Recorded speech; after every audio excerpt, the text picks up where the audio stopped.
Bem, a parte legal é o alto rendimento. É os escândalos, a Netflix botando uma série, a gente vê na mídia o jogador do Flamengo que vai ficar não sei quanto tempo, porque fugiu e tal. Isso é muito sedutor. Se a gente deixar, a gente fica batendo papo sobre É isso. novela. Mas uma coisa muito legal é o lance de por que é importante aprender e começar com isso com essas crianças. E aí eu acompanho você, eu vejo que você já fez, o Ministério do Esporte faz algum tipo de ação Muitas com criança. ações. E parece que é um pouco desconecto isso, assim, tipo, os pais talvez estão aí, não tem nada a ver esse assunto para mim. Por que tem a ver para criança esse assunto de controle antidopagem? É muito legal a sua pergunta e aqui eu vou desmistificar um monte de coisas que a gente tem na nossa cabeça. Quando a gente teve esse movimento muito intenso de dopagem no esporte, é natural que o primeiro movimento seja a gente precisa fiscalizar, a gente precisa punir, precisa vir uma força maior para dizer assim, você precisa ter medo disso aqui. Com a evolução do processo, o que a gente entende? Adianta punir sem educar? Legal, demais isso. Adianta a gente pegar um atleta que já está formado e dizer para ele o que é certo e o que é errado, se ele não aprendeu em tenridade, quais são os valores, não só de vida, sabe? E é por isso que a gente trata o atleta como vulnerável. Especialmente porque ele na já está lá ginástica. naquele momento da pressão, da cobrança de resultado, do patrocínio que tem que ter. E aí faço o quê? Né? Como é que eu vou dizer não? Como é que eu vou dizer não? Para alguém que está me dizendo assim, olha, tem uma facilidade aqui. Gente, qualquer ser humano cede. E qual é o ser humano que não cede? Aquele que tem princípios. Aquele que é educado. E quando que essa educação ela é mais eficiente? Na infância. Na base. Na base. Então, essa é a premissa hoje da Agência Mundial. Educar para não punir. E quando a gente fala educar, eu não estou falando só de jovens atletas. Eu estou falando do atleta cidadão, que é um termo que eu gosto muito de usar, que não importa o que o esporte vai representar para você no futuro. O esporte precisa ser também um mecanismo de educação. Então, por isso que hoje a gente voltou os olhos para essa perspectiva. E aí a minha experiência com você ela é fundamental para entender o que a gente leva para as crianças. O que a gente ensina para as crianças. Muito mais do que pular, do que saltar. O que a gente traz para ela enquanto valor. Então eu lembro de dar aula com você e você olhar muito duramente para uma atleta e dizer assim, você não vai participar desse momento. Porque você precisa conhecer as regras. E não é o momento de você fazer isso ou aquilo. O momento é da aula. E a gente se questionar, nossa, mas precisa ser assim? E precisa ser assim, Rossana. E precisa ser assim. Porque quando a gente determina limites, quando a gente usa o esporte para mostrar para a criança que a vida impõe limites, a vida é muito mais simples para ela. A vida é muito mais fácil.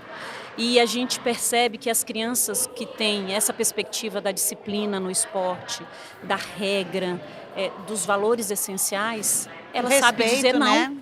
Do respeito, né? Ela sabe dizer não. Ela chega em casa e ela diz não. Pai, mãe, não, isso não é certo.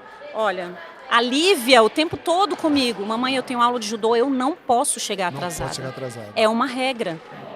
Então você começa a mostrar para os seus filhos a necessidade de se cumprir regras da forma mais encantadora e divertida que existe. Gente, o esporte é isso. É isso. E não tem como conversar com vocês sem botar uma boa dose de paixão, porque eu acho que é isso que nos move. Exatamente. Então é nessa idade que eles vão aprender a hora certa de fazer as coisas, quando que eu posso sair, quando que eu posso entrar, quando que eu posso conversar. Disciplina. Disciplina, é respeito. Eu tenho uma história muito legal sobre exatamente que foi sobre doping e aí como que isso, quais foram os desdobramentos disso. A gente estava num churrasco e aí falando sobre série. E aí alguém falando da série de um lutador e não sei o quê, aí eu falei assim, cara, eu comecei a assistir, alguém falou, eu comecei a assistir, mas eu parei porque eu descobri que ele se dopava. E aí, cara, perdi a vontade da série, nossa, me decepcionou muito o cara. E o assunto continuou, E eles continuaram falando de outras séries. Aí eu falei assim, não, mas não tenho.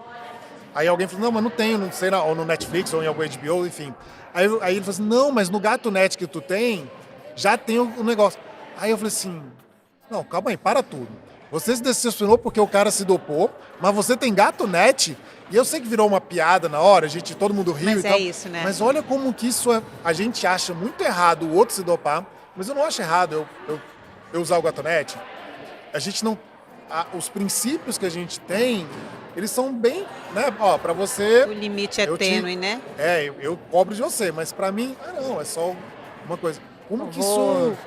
Vou aproveitar a sua fala, porque a gente tem tanta mania de se decepcionar com o que os outros fazem, né? E teve uma fala minha publicada recentemente, mais ou menos sobre isso. Sobre o quão é vazia a vida daquele que espera. E não faz. E não faz. De quem é a responsabilidade da gente ter um ambiente esportivo limpo e justo? É de todos nós, gente. Dos pais. De todos nós. E passa por esse conceito de o que o outro faz é certo ou errado, mas eu tô bem aqui com o meu Gato.net, eu tô bem aqui vendo que tem um atleta que não está cumprindo com as regras, mas eu vou ficar em silêncio porque eu não tenho nada a ver com isso. Então, não é só sobre o que eu faço, é sobre o bem maior que a gente tem em comum, que é o esporte, e que a gente precisa proteger. Para o coletivo, proteger Exatamente. isso. E pensar no futuro, porque todo mundo só pensa no amanhã, né? No longo prazo é muito difícil tomar essas decisões e pensar no longo prazo como sociedade, como pai, educando uma criança para daqui 20 anos vai estar como.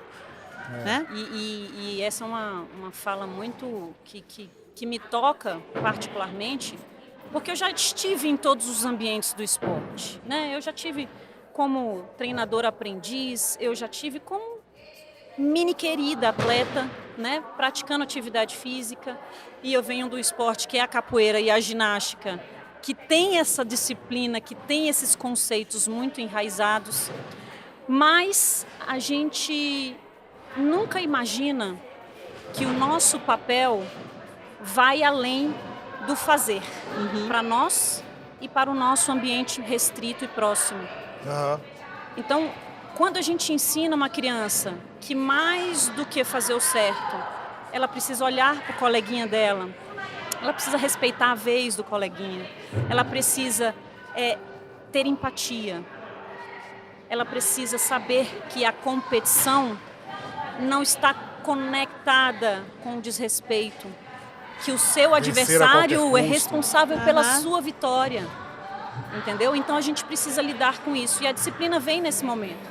A gente está sempre lidando com vitórias e derrotas. Sempre. Como que a gente trabalha isso no ambiente esportivo? Porque o atleta vulnerável é aquele que não sabe perder.